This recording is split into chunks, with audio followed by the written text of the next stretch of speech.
Hey everyone, what's up? Alex here with Off the Cuff Reviews. I am back again to bring you guys a special new video. This time we're going to be doing another Throwback Thursday. We're going to be covering the movie The Butterfly Effect.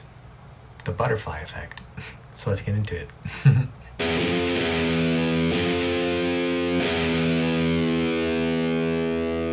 So The Butterfly Effect is a 2004 thriller drama movie that stars Ashton Kutcher and Amy Smart in the lead roles. And believe it or not, Logan Lerman is actually in this movie. He plays young Ashton Kutcher. So this movie follows Evan Treborn, who suffers blackouts, and he documents them in a journal, or in multiple journals, and then he goes back and he reads them, and he can kind of go back in time. And he can change the past, which also changes the future.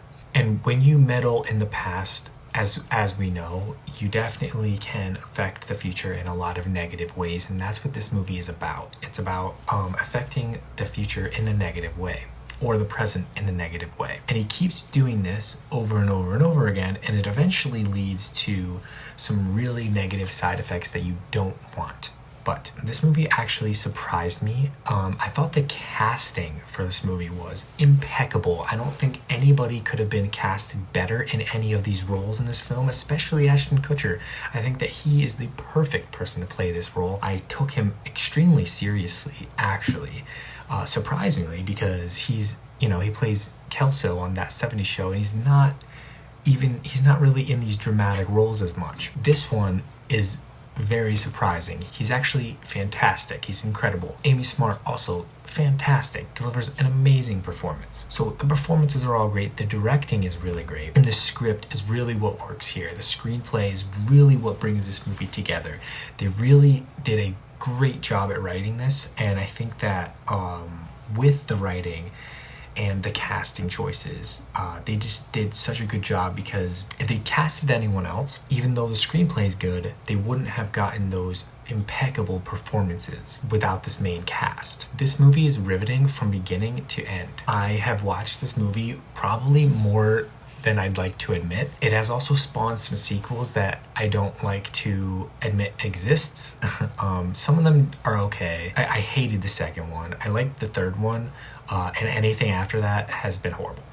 If there is even any more, I don't even remember.